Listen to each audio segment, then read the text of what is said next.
Hello and welcome to the very first episode of Pals Pulls for 2023.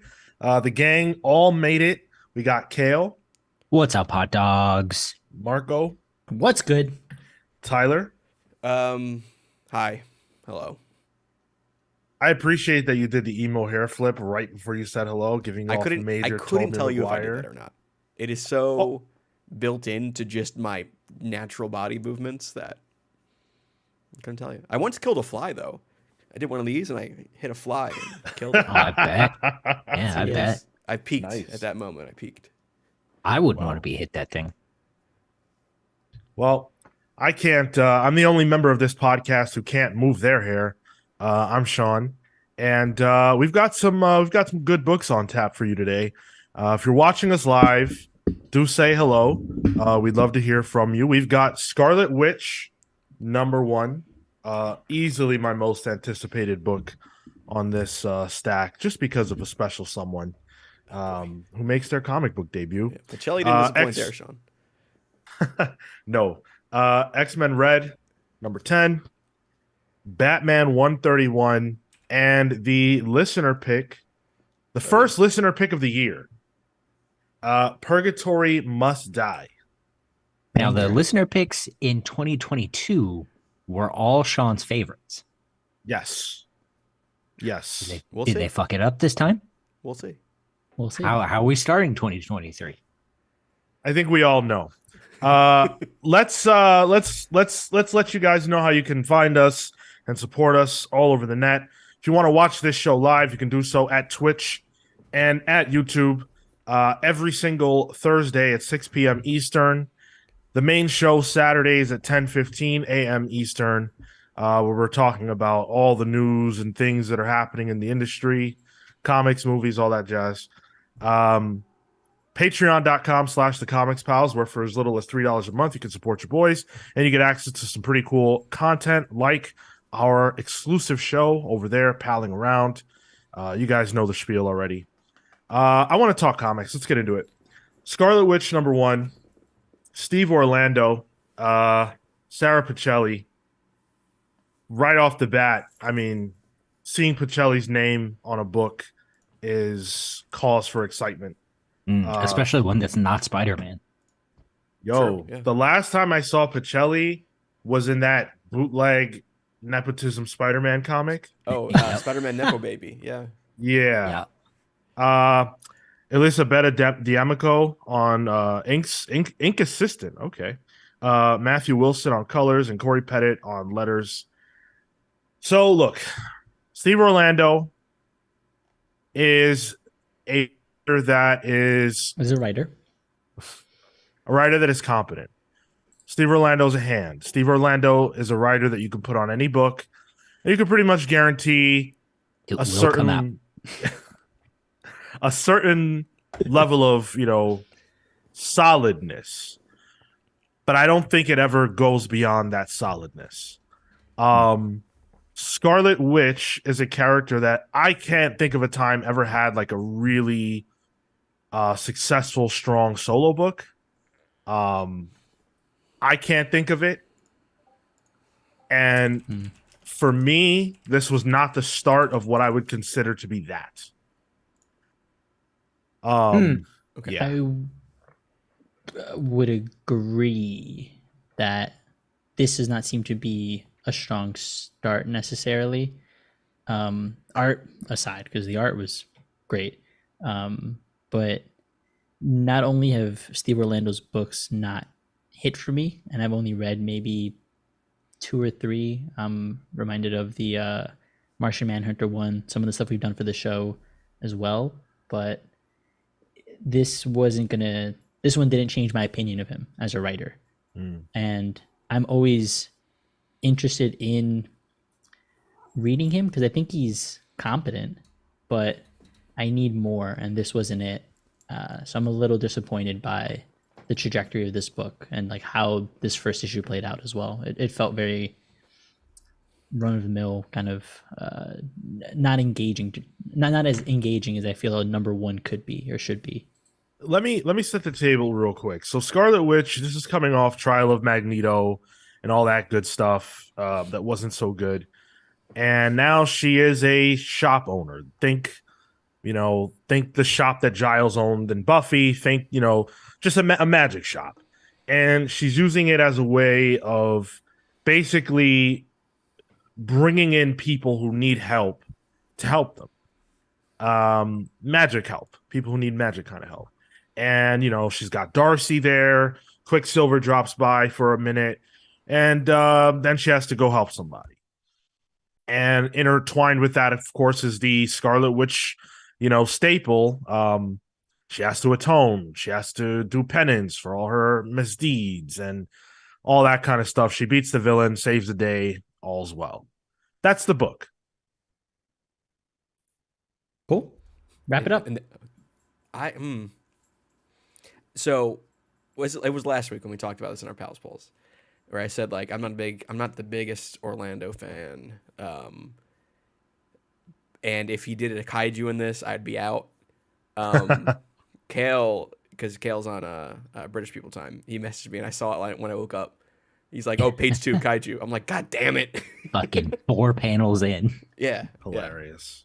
Yeah. But what Kale neglected to mention was the Pacelli art. It helped me like it. Honestly, I'm in for issue 2 on this one. I didn't dislike this book. I thought it was solid. Nothing fancy. And I think it kind of gets a couple of things out of the way that I think we needed to get out of the way. You need to get out of the way where Scarlet Witch is, currently. You need to give her a supporting cast. If she has a solo book, she does not work solo, really. She needs to have a cast around her, which they established. They establish a MO for the book. It's a literal monster of the week. It's very Buffy. Monster of the week, using all these classic magical characters in the Marvel Universe, which there's hundreds of that have never been used outside of their first appearance. So it is a wealth of stuff to take from. And it gets rid of it like cements her as like, hey, I know what happened in the past. I've accepted that. Like, they had that moment here, which I don't think we really need to bring it up too much going forward. So I think as a first issue, I thought it was pretty solid, I gotta say. I thought the Pacelli art was different. I gotta admit, Pacelli stuff, is it good? Yes. It's always the same, though. Like, it's always good, but it's never really evolving, if that makes sense. The way it was a little scratchier, a little dirtier at some points here. I think like a grain to it. Yeah, it almost looked like pencil grain. You can see it early on. And I don't know if that's because it's of the inker, Elisabetta D'Amico, who inked her on Spider-Man too. So I don't remember it being there. So I don't know if it's that or if it's a choice.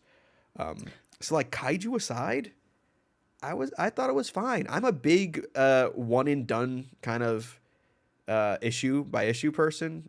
Ghost Rider is kind of doing that currently, which is like one of my favorite books of last year. Like Silver Coin, like, I like these like things that can play with the issue by issue format. And I'm hoping that's where they go. Here's the thing with Steve Orlando, though, is there's a lot of times where I'm like, oh, I really dig this first issue, and then issue 2, I'm out. So we'll see. But for me, it was a solid start. Yeah. Yeah, I'm with you. I was surprised at how much fun I had with this. Gail, when you sent me that image, did you finish the book and then send it to me, or you sent it to me as you got to it? No, of course, as I got to it. Okay, all right. If I can ruin this for Tyler, I absolutely have to.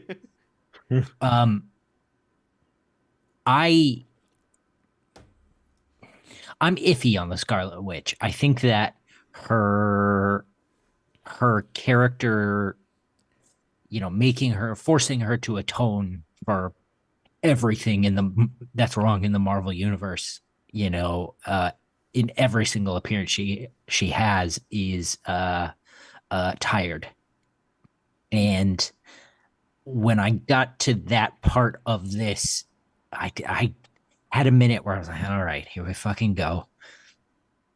But my hope is that now, like Tyler said, now that we've dealt with this, we can get behind Wanda. We can see who she is. Pause. And How would that be pause? He said, "Get behind Wanda." I thought somebody was gonna. Never mind, guys. Kale, Oh. go ahead. Good stuff, The New Tyler. Yorker came out. Elizabeth Olsen, come on. That booty ain't that great. Oh, you said pancakes. Go on. Hopefully we can see who she is even past the MCU now. People know who she is. She has legitimate fans now. It would be cool to get to spend time with a modern Scarlet Witch. Yeah.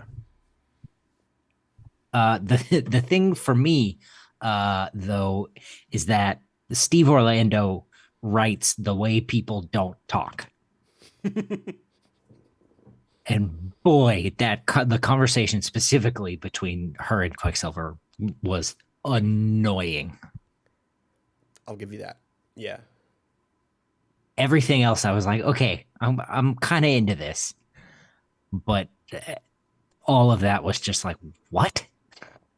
I found Quicksilver to be annoying in this, and then part of me was Yeah. like, well, it's Quicksilver. I guess that's the point. But he was a little rough, and he wanted to get what was he getting? Sterilization formula?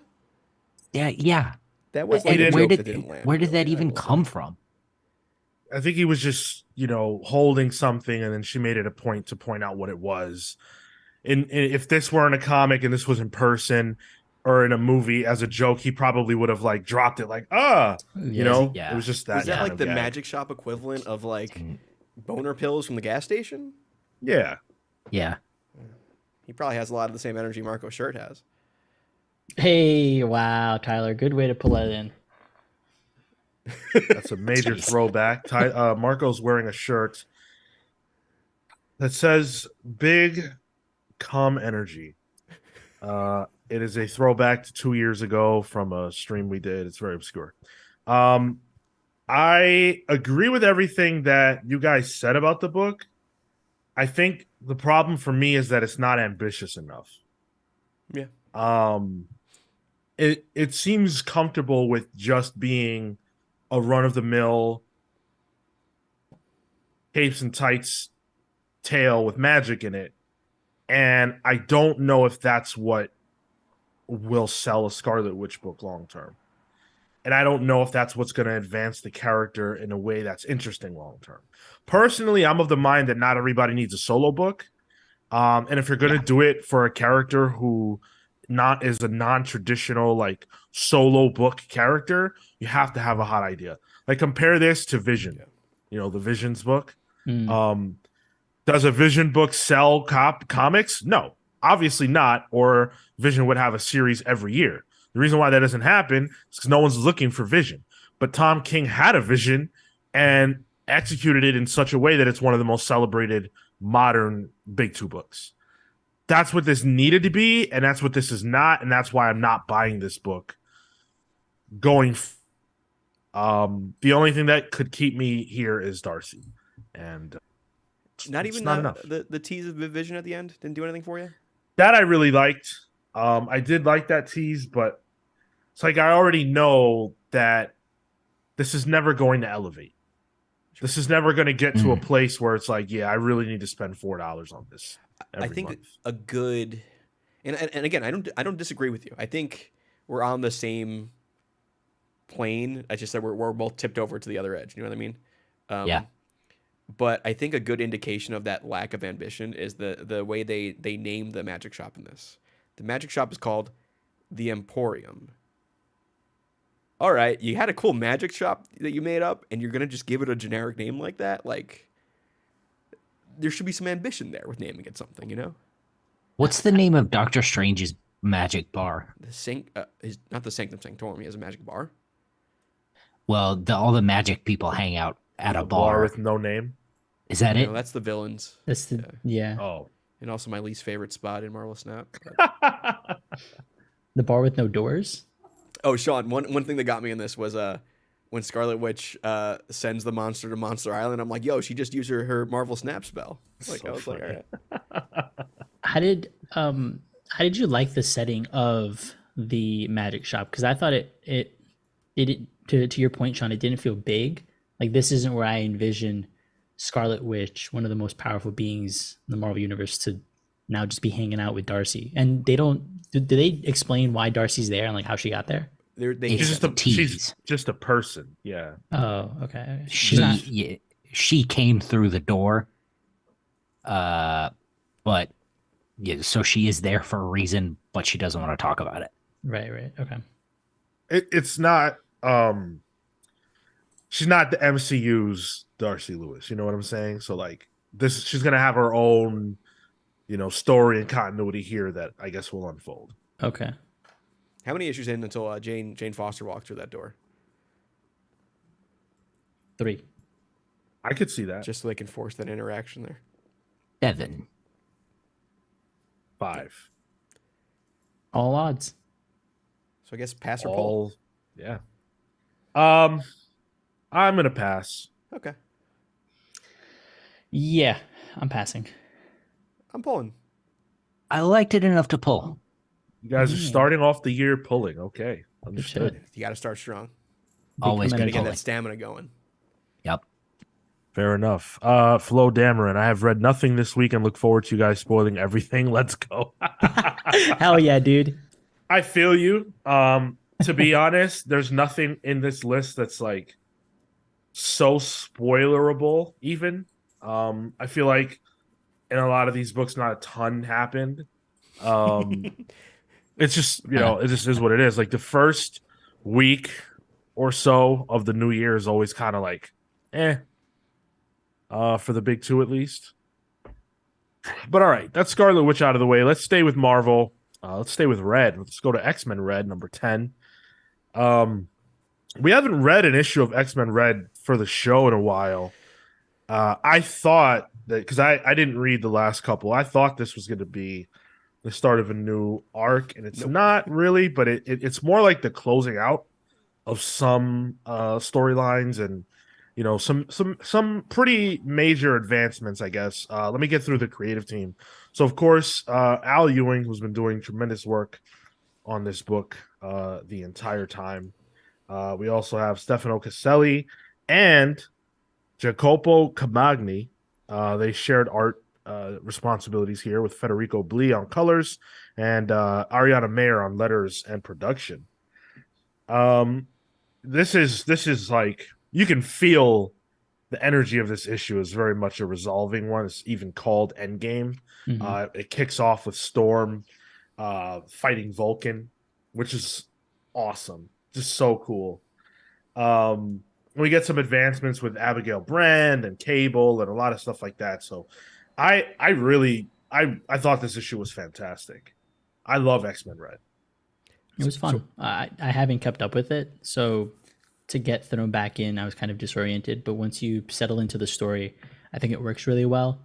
Even though I'm not like sure what people's end goals are here necessarily, just seeing it play out, I think Al does a really good job of expressing what everybody's trying to gain and where all of the, I guess, the crossovers with each of these storylines unfold. It was fun. It was a good read. One of those you kind of just like breeze through and you're like, I had a good time. So I actually read 6 through 10 today to catch up because I realized I was behind. I caught up with Batman too. I read another 5 issues of Batman to catch up. I'm using this as an excuse to catch up on my weekly stuff. But somehow, after the Judgment Day tie and stuff, X-Men Red turned into a sequel to War of Kings all of a sudden, which I am perfectly fine with. I mean, yeah, throw some War of Inhumans in here, Kings. I maybe like it a little more. But I love cosmic space Marvel. And I know when we talked to Al Ewing about it, he kind of, he admitted to liking that side of Marvel, and that's something he wanted to touch upon, which is why he brought in Nova to this. And I'm digging this, man. It's a full ensemble cast that's really like nobody stands out more than the other. Like everyone kind of has like Sunspot has a lot of cool freaking moments in this.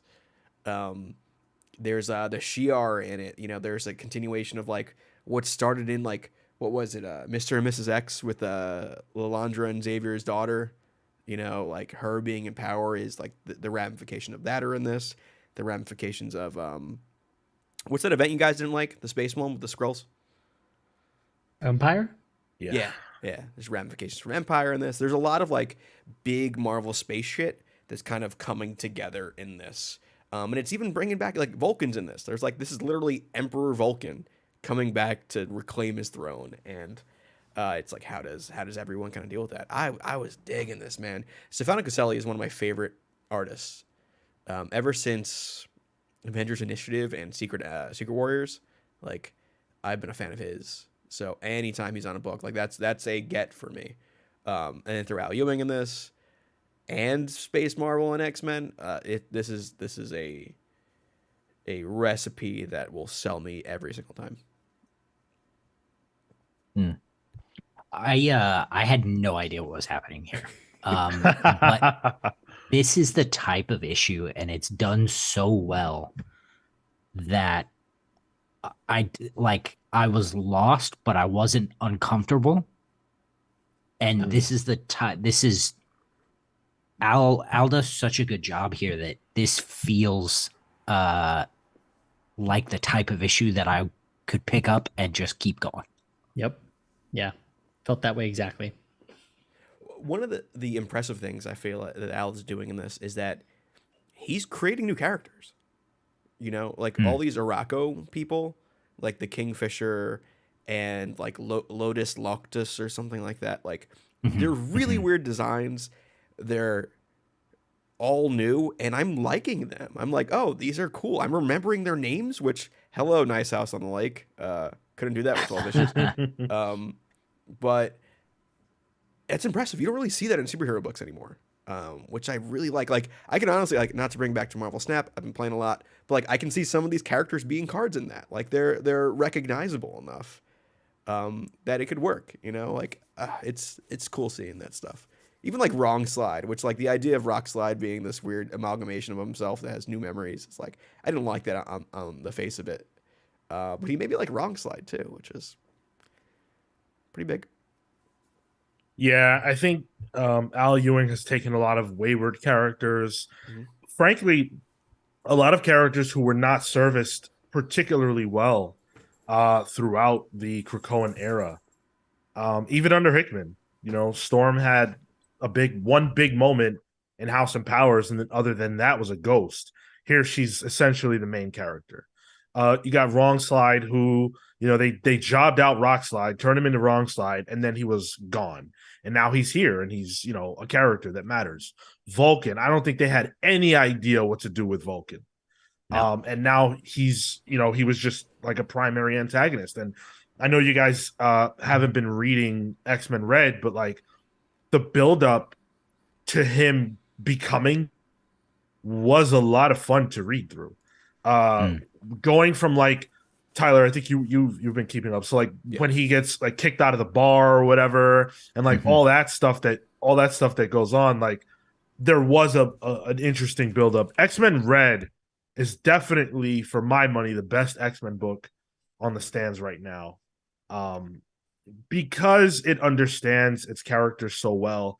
And I think Al Ewing is he's just a phenomenal creator. He really is. Look at the fight with Vulcan and Storm. You know, it's not about the flashing of their powers. It's actually about the opposite. And Vulcan trying to make it about that is why he loses. And I love that because it's intricate. It's more than just, hey, we can do big explosions.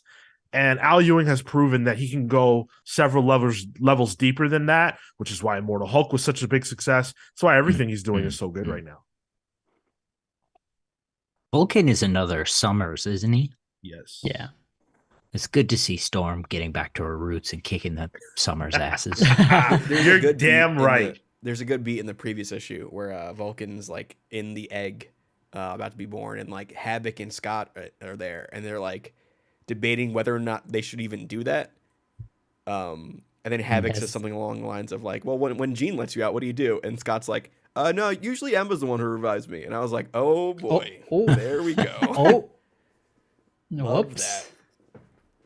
Damn, Flo says Empire was the first and last Marvel event that they read after getting back into collecting. So you're saying that you read Empire and said, you know what, I'm done with events. I hope that's not the case because Empire is not a representation of what events are like. I think if you want to read something that's several cuts above, Devil's Reign is a great one. If you want to, it's also current in the sense that it just resolved. So that's a really good one. I don't like this event as much as I like a lot of others, but Judgment Day is far better than Empire. There's a lot of good stuff out there. Don't give Empire is a very niche event, I think. I think I enjoyed it because it spoke to my niche likes, which was like Cosmic Marvel or Space Marvel. I think Al made a distinction between Cosmic and Space Marvel, but it spoke to that for me. So Each their own. Indeed. I'm gonna say pull. Obviously, I'm very excited to continue with this. The art, by the way, also fantastic. I've been on Caselli, like Tyler said, since Secret Warriors. It's just phenomenal. what do we think of the cliffhanger? Who knows? It was unexpected.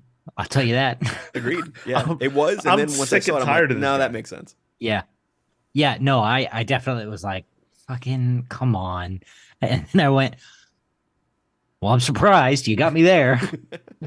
I read that and I was like, wait, okay, so what? Yeah. You know, like, go ahead.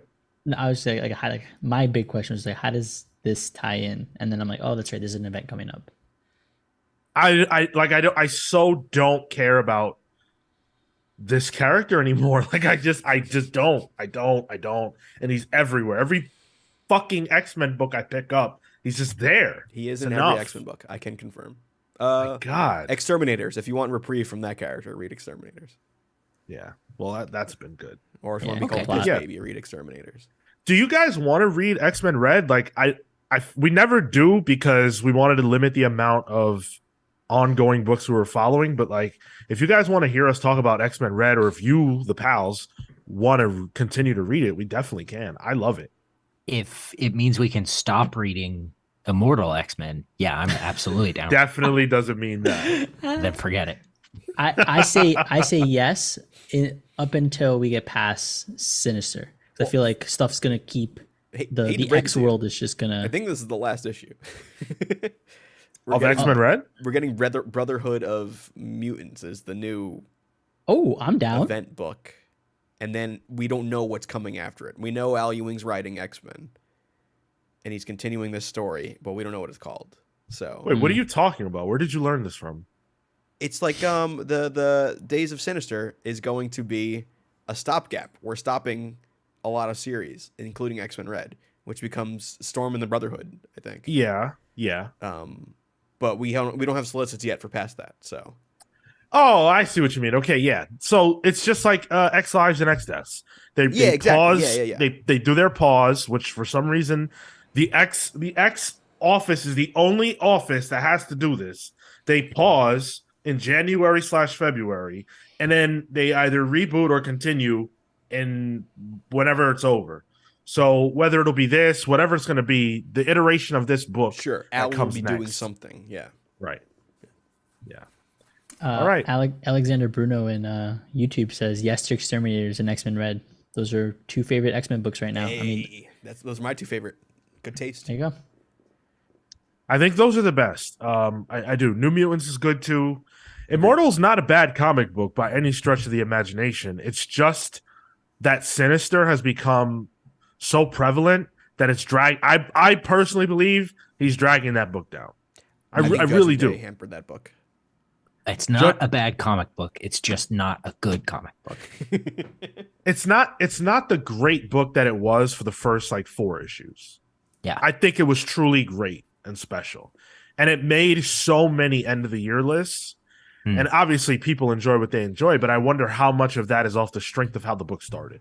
Dude, the amount of end of the year list Judgment Day made was surprising to me. Yes. What? Yeah. Judgment Day was so popular outside of this podcast. Yeah. I don't know why we don't like it and everyone else does, but yeah.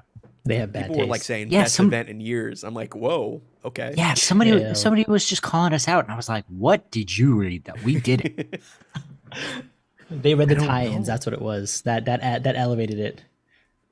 I read them too. I don't know. You know? I agree, Manny. I completely agree. That is the sin of Sinister is bringing down the X line of books from a quality standpoint. Well, our writer of the year, Chip Zdarsky, is up next on Batman, and I would dare say that Chip elevated Batman, and continues to do so with Batman 131. We have Chip Zdarsky, of course, Mike Hawthorne on pencils, Adriano De Benedetto on inks, and Tamu Moret on colors. This is the start of a new arc, but it certainly relies on the context of the prior arc, the Failsafe arc, where, Failsafe was this robot that was programmed by Batman to get Batman if he ever went rogue, and was basically unstoppable.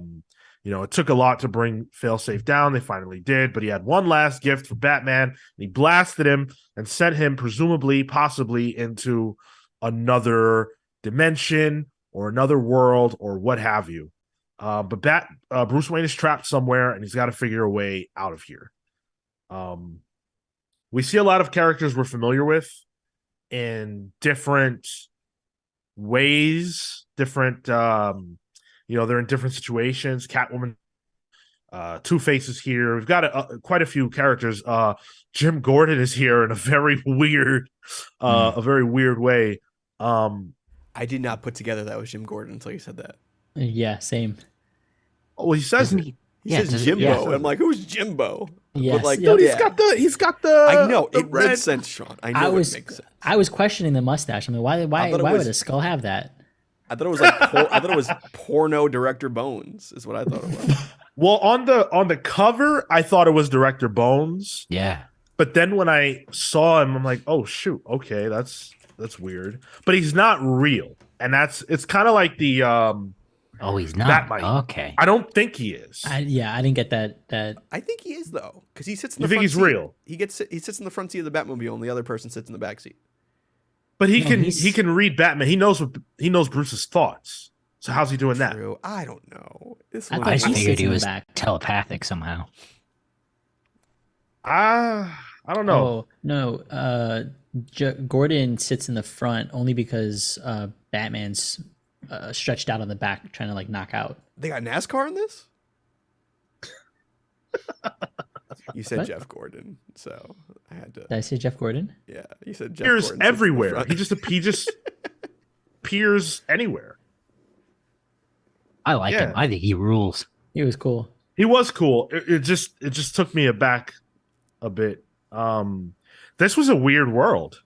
This was a weird topsy-turvy world for Bruce to be in. He says at some point this was a gift from Failsafe, a Gotham that needed saving. My question is, does regular old Gotham not need saving? They've got Nightwing now. He's fine. Yeah. Yeah. I have a question. Is this our first new world post Dark Crisis? Like, is this like a new multiversal world that we've never seen before? Because technically, previous to this, we've known every 52 world, right? In Multiversity, Yes, Oh, so. we're known Yeah. quantities. It could be. I mean, I guess we don't really know because they don't identify it.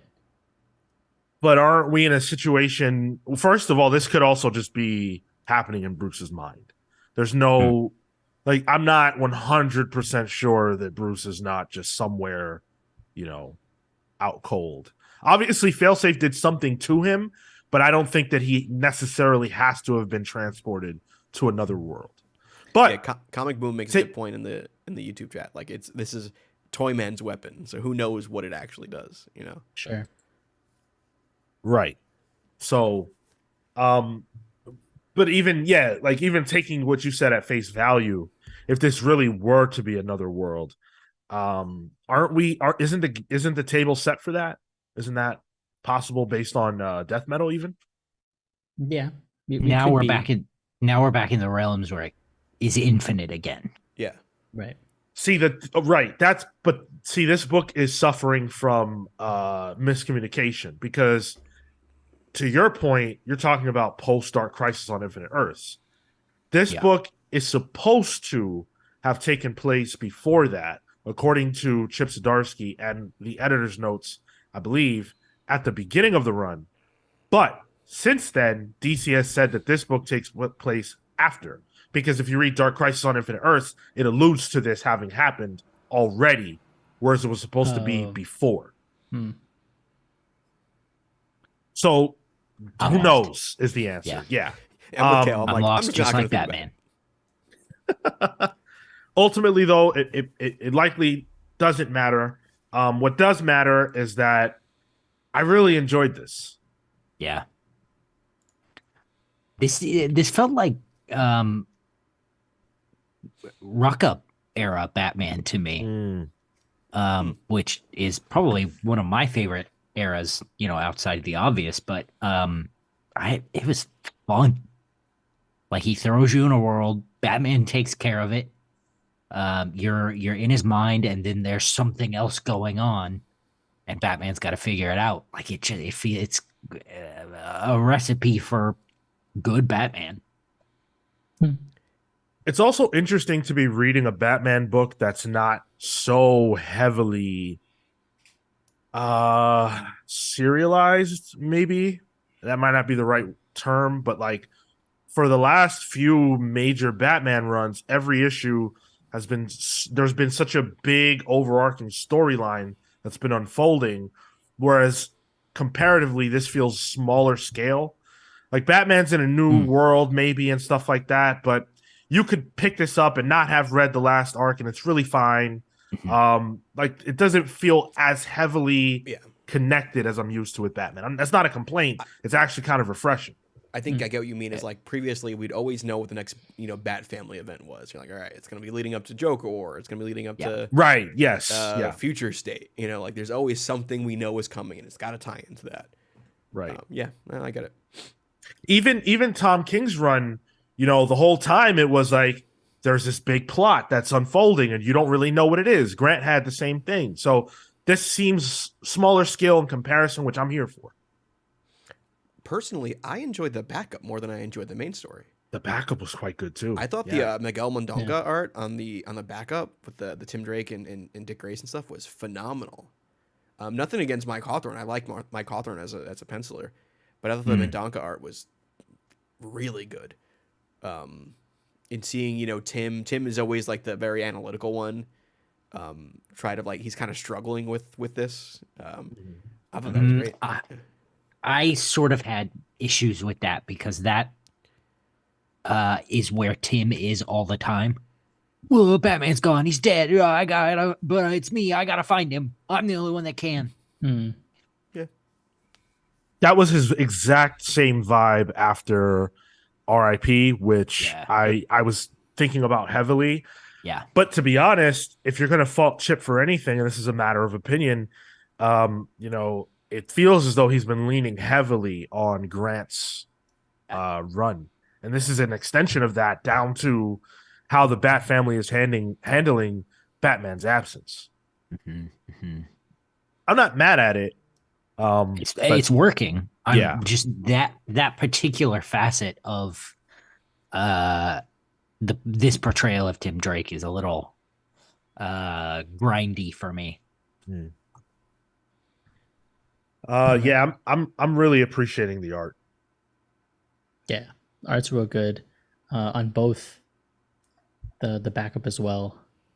I think I'm kind of just down on Batman. I read through this and it didn't stir anything in me necessarily, and I'm thinking back to because I read at least the first volume of some of the Grant Batman stuff, and that was awesome, and that was part of the comics tag stuff that we were doing for the show itself, and I love that, and I see some of the influences there, but I don't think it's being executed in the same way, and now I've set my own expectation for this series on the back of that, unfortunately. So it's not living up to that. I think I just need to retemper some of it, but this was This was fine. I made it through to the end.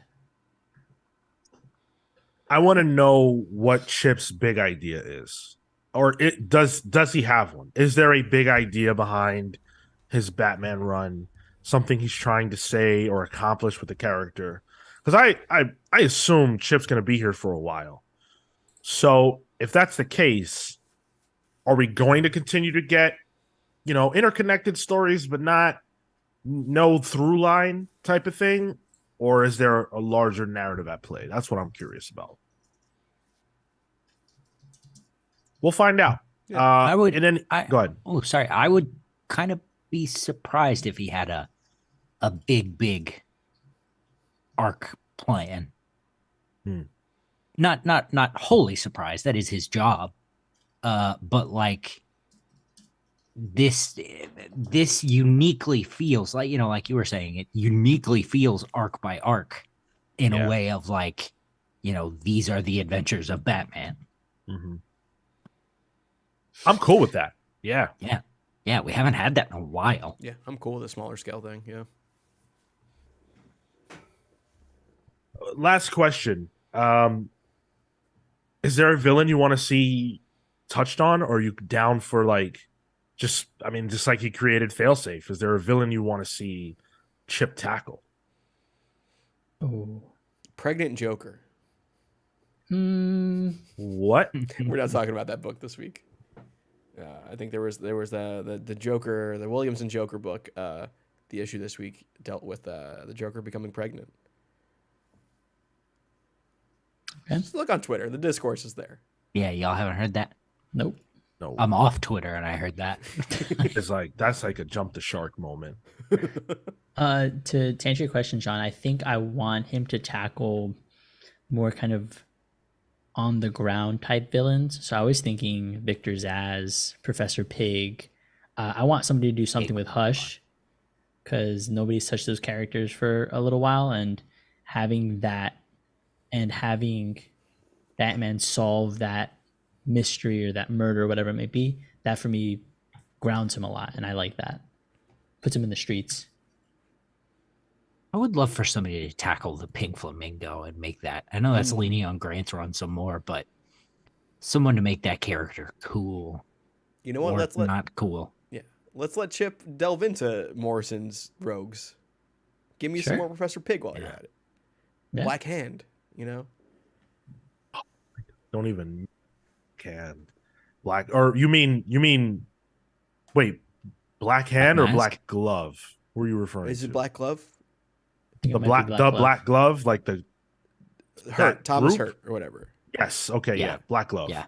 All right. Oh, don't even talk to me about that, Tyler. I wouldn't even be able to handle Good that. stuff. I want to see Black Mask. I love Black Mask. Good. And I can't think of a Batman run that's happened since I started reading comics in which Black Mask was featured. So The only Black Mask thing that I know about is War Games. Way back. I like how none of us picked like a big rogue from his gallery. It's all smaller. It's been done. Yeah, that's fair. My gut is always to go Scarecrow, but he was just a big player in Future State or whatever, Right. stuff. So Yeah. he's gonna be on ice for a little while. Hey, we could always just do Joker again. Ha ha ha. Oh, that'd be great. Whoa. Target Talk. Yeah, I mean, Target Talk says the idea is that Failsafe was programmed by Zernar Batman, and the punishment inflicted is sending Batman to an Earth that doesn't have a Batman to reinforce how important Batman is. So the lesson that Failsafe's trying to teach Bruce is to be Batman because Batman is necessary. I guess that's what you're saying.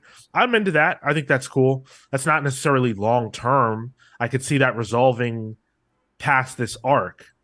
It's a weird I guess my only thing with that is that I'm just confused because Bruce didn't kill anybody. Like, Batman legitimately killed no one. So all this stuff that Failsafe was doing, if the lesson on Chip's part to us is, hey, we need Batman, Well, yeah, no shit. We know that. Bruce knows that. That's why Bruce Well, doesn't kill anybody. I don't think that's so. I think this whole chip run so far has been thematic rather than plot driven, and I think the theme is Batman coming to terms with his miscomings and his shortfalls.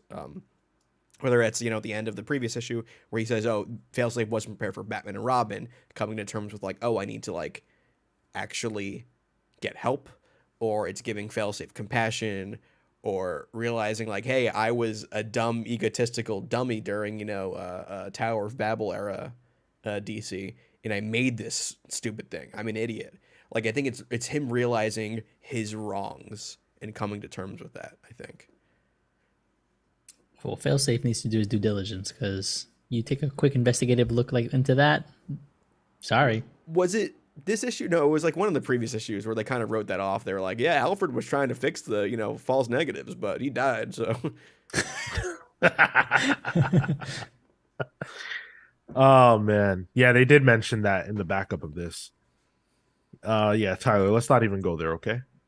I see the face you're making to the chat. Let's leave that to the chat. Paul. Yeah, cool. Yeah, cool. You didn't even like it. That doesn't mean anything.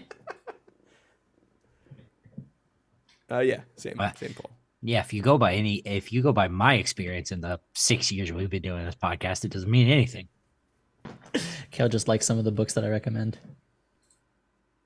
Oh, Manny in the YouTube chat says ventriloquist would be a good character to bring into. Ooh. Yeah. Nah. The ventriloquist is probably my favorite less than B tier villain of. I love the ventriloquist. In the all of ventriloquist comics. and Clayface in all of comics. Yeah. Interesting. Okay. Yes. And Clayface probably doesn't count because Clayface is like probably B. We did the whole ranking. Yeah. Well, you guys did it. You fucked it up. But Clayface, I'm just kidding. Clayface is probably like B tier. So he probably doesn't even count. But yeah, love the ventriloquist. Speaking of recommendations, the listeners recommended, they picked this week that we read Purgatori Must Die, #1, from Dynamite Comics. Can I ask you a question, Sean? Yes. How did it feel physically by having to buy that book? Okay. Did you have to send Bean over to get it instead? Oh, No, I didn't. How far down did you hide it in your stack, hoping that they would just flip through and get the barcodes? Yeah. I do my dirty work myself, Tyler, #1. But #2, I would have treated it like when I used to work at a Barnes and Noble, there would be like the weirdos who would read the Playboy magazines, but like they would read it between another magazine. So like there was this one guy that would always read Playboy magazines, but he would like put it in between a National Geographic. And like, bro, National Geographic is a smaller form factor. I can see the Playboy you're reading still. It is bigger. That's funny. It's dummy. They were dumb. They were real dumb. I had to get rid of Playboys that were like shoved behind the urinals and stalls. Ooh. Yeah. I read this on the train on the way back. Brave. And I Nasty. felt like I nasty. felt like I was watching porn on the train. That's what I felt like. That would have been less conspicuous. Yep. Right. In the subway, yeah. That was, what's this guy doing? He's reading comics? Oh, that's a spicy comic. That's been fucking weird. Also, what tells me all I need to know, and all you really need to know, listeners, about this comic book is that when you look at this cover, there's something missing. What's missing is the creative team. Yeah. The creative team is not on the cover of this comic book. That is all you need to know. I couldn't put my finger on it, but I knew something was off with the cover. It's like, is it the anatomy? What is it? That's remarkable. It is the anatomy. You actually have to turn to find out who worked on this book. Ray Fox is the writer. Salvatore Ayala did the colors. Alvaro Saraseca on art. Tom Napolitano on letters. And none of us here have context for any of this. We don't read Dynamite books. It's just not what we do. Ray Fox. All of this. Good writer. I don't even know Ray Fox. I mean, I know the name. I've seen the name, but I like his stuff a lot. what is happening here? What I guess is happening, and I don't know, like if this is a long. It seems like it's like a long arc that's going on across multiple books, but Purgatori is this demon, undead, hot creature that for 1,000 years has been sucking the souls of men and taking their memories and powers from them. And now the gods want to unite to kill her, and they're recruiting other, Dynamite exclusive characters like The Chaos Universe. That's what it's Vampirella. officially called. Chaos Universe. Yeah. Okay. Oh. And so we have like Thor, I think, is here. I'm not sure if that's Thor, but Hermes is here. Just like a whole bunch of characters that are familiar. And they're all going to try to kill Purgatory. It's a recruitment issue, but it also serves to let us learn about the Purgatory character and who she is. Sean, can you open up to the page when they're playing pool? During that, I'm going to show you what made me realize that this was not a good book. What? Wait, hold on. Are we all under hold this on, assumption that Marco. Hold on. There should I'm be look- I got a it. Yeah. page. It's Is this the page you're referring to? Go down to the bottom panel. Okay, look on the left-hand side there. Do you see the color palette that's still in there? Yeah, I saw that too. Oh, They left Yeah. the colorist left the palette in there. Oh no. oh my God! I've never seen that before. No, Ain't and no that's just, like, editor, sloppy. Ain't no editor even looked at this book. No, not at all. Wow. I didn't catch that. I was curious if it was still in the print version, because like sometimes digital gets things that don't make it to print. Right. But yeah, no, that cements how I feel about this book. Yeah, it's just it's not even smut. Like it's not even a sexy book either. Like there's no fucking in the book. Like I feel bad you had to read this on the train, Sean. Like Lilith was getting head in this comic book. no, there was just laying No, she on her wasn't. crotch. It was Yes, she was. face forward. She look okay. So Also, First when of is all- Lilith not getting head though? Let's be real. Tyler, when are you point. gonna let me finish a sentence? Listen, Show me the head. Jesus fucking Christ. She's obviously just finished receiving. Okay, I wouldn't. she know. just finished receiving, and then she's about to receive again from Hermes. What up, Hermes? Wait. Hermes was going down. Yeah, you better Yes. be. Come kneel before Lilith like a good god. Come begging. Come on, bro. That's big cum energy right there. Look at Hermes. That dude don't do that. Yeah, he does. Batman might not, but he does. He, and even if he doesn't, he will. Well, hold on a second. So we didn't like this book. I had a blast. I actually didn't hate it. Oh no. I kind of had a good time. Yeah. Yes, It was fun. God. Yeah, fuck you, 'Cause- Tyler. Because you know what? As stupid as all of that is, I actually really found Purgatory's voice and her whole story pretty compelling. Yep. Ray Fox, homie, he does good work. I'm gonna do you one better. Don't I think say this it. might have been my pick of the week. No, Yes. How about that, Second, Tyler? come on, Kel. Turn this goddamn You might stream be off right. now. I think you might be right. So excited. Matt gives us the smut, and we like it. No, this was genuinely fun. I don't mean this in a bad way, Here it comes. but this is gonna So to sound speak. fucked up. The art in this reminds me of the art that you would see on Kickstarters of people who send you automated Twitter DMs. Yeah. You know? Yep. Like no, I'm not only will I not support that, I'm blocking you. Yeah, no, it's I don't like it enough to keep going, Oh man, but I'm not mad we read it. I'm gonna keep going. I'm gonna keep you guys updated. I'm 100% buying the second issue of this. Yes, dude. I Like, want to know what there's happens. No question in my mind.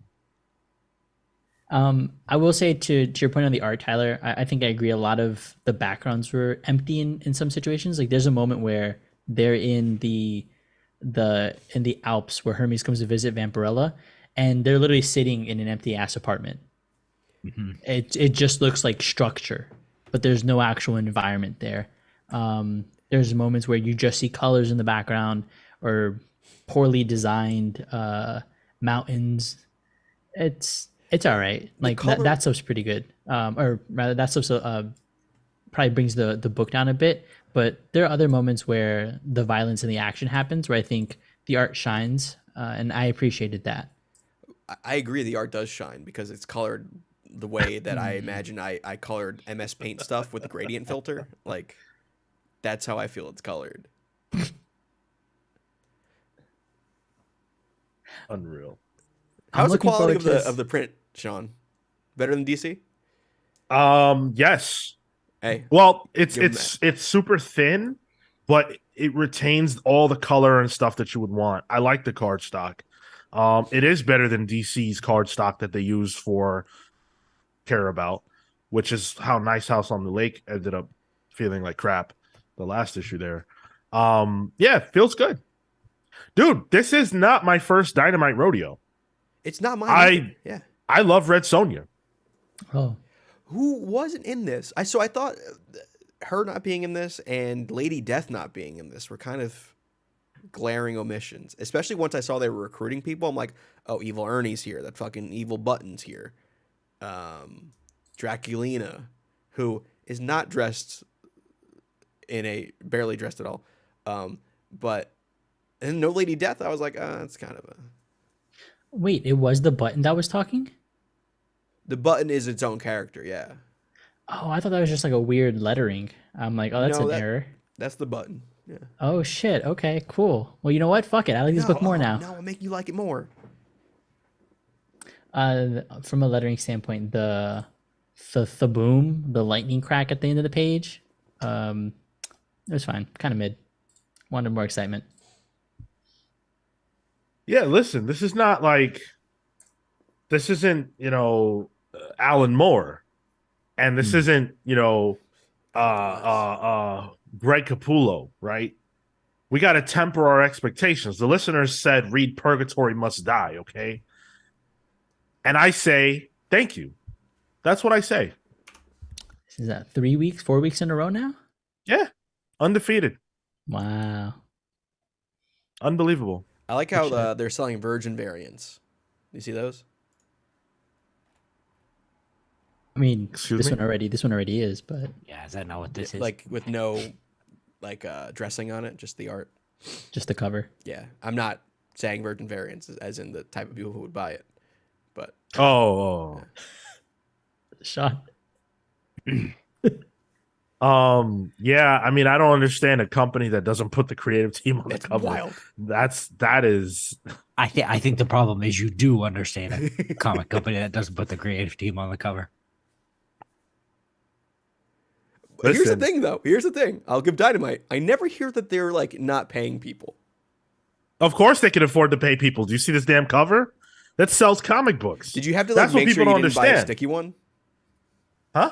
Did you have to make sure yours didn't have like sticky pages? Ew. Bro, this was one of the last ones they had. Oh, sold out, dude. Double check that then. Don't run it under a black light. Nah, true. Not, dude. You should see it. You should see what it's like in Midtown. All these guys standing right in front of all the comics, literally reading the books in the store. shit. Did they put them back? Yeah, they put them back Oh. after, of course. They stand there, read it, and then move on. Get a life. How do you have the time to sit there and do this? You gonna Well, read like- the book in the store? Scooch, right? Move over so I can get in to get my book. If you're gonna occupy space and continue mouth breathing, then fucking let me get my book. Also, Times Square Midtown, their climate control, it's always hot in there. Oh, yeah. It's the worst. Yeah, because there's ass everywhere. Hot, sweaty butt And on everywhere the in covers, Midtown. too. Even mine right now, probably. I don't know what's been definitely. done with this, You got but I read it and I enjoyed it. I had to. microscopic fecal matter on your cover. Wonderful. Wonderful. Thanks, listeners. Another success. I say pull this. It's dumb fun. Will you like it? I think so. I think so. If you set your expectations, if you recognize, what it is that you're getting yourself into, I think it's very easy to have fun with this book.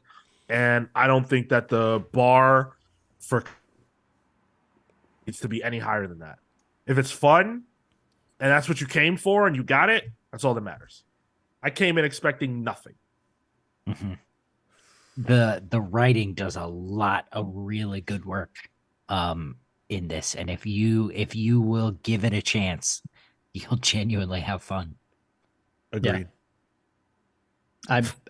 I'm actually interested to see if this is on Comixology, so we can potentially go back. I can go back to read some of this like event shit that happened. So, all right, okay, guys. Let me just let's just tell the truth. Tyler, look, we agreed before the show started to say that we liked this book. To see your reaction, we actually hated it. Wait, really? No. No. I know you guys Damn. wouldn't swerve me like that. You Not scared me, really. dude. Sean, Marco, and I, we've been doing the show long enough that when Marco goes, one of us goes, wait, hold on. We didn't like this book? Fair. Sean and I know that's code. Yes, and. That's right. Oh my god, dude. If that was real, Sean, because you got me, I'm like, oh wow, I'm sad all of a sudden. Well, we'll see if it's real if we see if Sean has issue 2. That's true. That's right. You'll find out. On the You'll train. find out in February when the next one comes out. Well, that's it for the reviews this week, but the show's not done because we want to let you guys know what books we're looking forward to next week in the last segment we like to call Pals Pulls. Tyler, take it away. There's a little overlap this week, so I just want to make sure I know who wants what. Sean and this is why you guys picked it. Sean and Kale picked Flash number 790. This is the beginning of the 1 Minute War. Ooh. Yes, indeed. The hotly anticipated 1 Minute War. I've been waiting for a reason to get back into the Flash.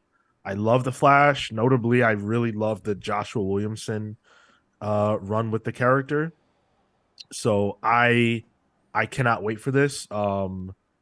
Jeremy Adams is my breakout writer of the year pick or creator of the year pick. So I really hope this is good because I feel like if this is really good and it parlays into something even a little bit cool, maybe I'll win. So one weird note. So I usually get our images from League of Comics Geek, and they sort their weekly list by the amount of people pulling it. Flash is number 1 for next week. So there you go. Oh, nice.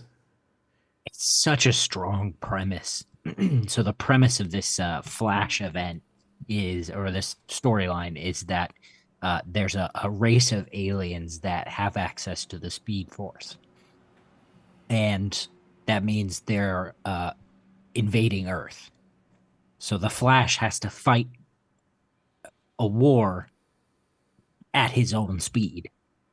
I don't see how this hasn't been done. It's such an incredible premise. And if what Kale said doesn't spell it out for you clearly enough, the reason why this is so insane is because the Flash is the only person, or the Flashes are the only ones that can fight this war at all. Because they're the only ones that can move at that speed. Every other planet that this Empire has devoured has no one with the Speed Force, so they lose them in seconds. The Flash can fight them. So this is going to be so cool. Jeremy Adams, you have the ultimate premise. You don't need anything else. All you have to do is tell a great story with it. The premise will not be the problem with this one. Flo Dameron says that we should have Jeremy Adams on.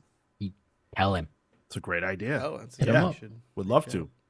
So Sean, you and I picked Lazarus. Oh no, it was me and Kale actually that picked Lazarus Planet Alpha. DC Universe Lazarus Planet Alpha number 1. With the one 2 shot. alphas. This is it's got Mark Waid. Oh. What else? Yeah. I'm here for Mark Waid's DC Renaissance. And I like Yeah. I like the weird cast of characters this book has. It's got Batman and Robin, which fine. Mark Waid's kind of been dealing with that. Then it's got Poison Ivy, who's been has a really good solo book currently. Cyborg, who's been kind of like on the sidelines, and Power Girl and Monkey King, Prince. which interesting. Prince. Yeah. Monkey Prince. Monkey Prince, yes. But I bet Monkey Prince comes out of this on top. I bet this event makes him a breakout star. I hope so. It's a cool Yeah. design. They're bet, clearly yeah. trying to. Mark Waid is very good at that. Isn't it, like the idea of the Monkey Prince? Isn't that like a public domain kind of like mythological thing, like Chinese folklore? I believe. I'm not sure. All right. Also, next week I am really excited for Ghost Rider. This is Ghost Rider 10. I don't know if it's the finale. We didn't talk about. I mean, we talked about our top books, but if I was doing my top books of Marvel last year, Ghost Rider would have made the list. It is a phenomenal book. And through some kind of weird demon shit, the Ghost Rider essence has been kind of let go of Ghost Rider, and it's formed this entity that is like a motorcycle flesh monster demon. And Blackheart's in it, and there was one issue where there was a wacky races type motorcycle rally with like Man-Thing and Doctor Doom and Bullseye, and it's a really fun book. I recommend it to everyone. This is by Ben Percy with Corey Smith on art. Art's fantastic too. Ben Percy. All right. It's a This has high been a recommend. fantastic book. Ooh, I'm gonna see if this is on. Mark, Marvel you picked Unlimited. Spy Superb, which I think they might have come out this week actually, but it's fine. Yeah, I was seeing both Same. Matt and his wife who worked on this, Charlene Kint, promoting it, but everywhere that I've seen it comes out next week, so I'm confused. Same. Any rate, it's Matt Kint. I'm a huge Matt Kint mark. He is writing and doing the art, and whenever he does the art, he works a lot in like oils and these just different styles. So I'm excited to see that. And Charlene's doing the coloring, where usually he works with Tyler Jenkins to put this stuff together. But this is some of his solo stuff, and it's actually coming out under his imprint within Dark Horse, Flux House, which has been putting out all of the mind management books, like reprints of some of his earlier series with Farrell Dalrymple. And so this is one of the first, I think, new books that's going to be coming out, and I'm excited to pick it up. I'm a mark for him, so any book that comes out with this, I'm going to grab it. I guess that explains why the release date is in flux, I guess. Sean and Marco, you're pulling a Gnort book with the Human Target number 10. Is that who that is? It's Gnort, yeah. I don't fucking know. I think I You read know about comics. Gnort? I know who Human Target is because this book's been a banger, and Tom King is leaving his mark on it. So I'm extremely excited to see how this all resolves. We're coming up to the last few issues, and I really want to know. I'm ready. I'm just ready to know where he's been driving all of this, where the mystery starts to come together. Because as we approach Murder Who Done It, the pieces start to just slide in, and I think Tom King's really good at being able to drive a story to its conclusion and tie all the pieces together, especially after something like Rorschach. And Greg Smallwood, that's it. Fucking amazing. Did he win he won our Pallies, right? Oh yeah, I think so, yeah. a Yep. lot of them. Yeah. So it's a solid book, a solid creative team, and I think he's putting his name on the Human Target. Book of the year. Yep. This might be my favorite cover too. I love a good mid-century modern starburst. So I love it. But yeah, those are our polls. Thank you guys so much for listening. We appreciate you. Making your one of your earliest stops of the year in terms of podcasts with us for Palspables. We will be back, of course, not just next week when we do this very show live on Twitch and YouTube at 6 p.m. Eastern on Thursday, but we will be back on Saturday for the main show at 10:15 a.m. Eastern. Same bat time, same bat channel. Come hang out with us. Do I know what we're going to talk about? No, because it's the start of the year. Nothing happened yet. Duh. But what I do promise is that we will have a good time because that's what we always do. So come hang out with us for that. Check us out on Patreon. Got a lot of fun stuff going on over there, and even more to come. So stay tuned over there. Lots of good stuff we're going to be rolling out throughout the year. Our book club, House and Powers of X, is out now. So if you've been waiting on that, give that a listen. That is, of course, the. Would you guys say that's the crowning jewel of the Hickman era? Of X-Men? X-Men or just Yeah. in general? Yeah. Yeah. As of right now, yeah. Okay. Yeah, I agree. So give that a listen. And for everything else, at the Comics Pals, you know how to find us. We'll see you next week. Take care, guys. See you next week. Sean said it. Oh, sorry.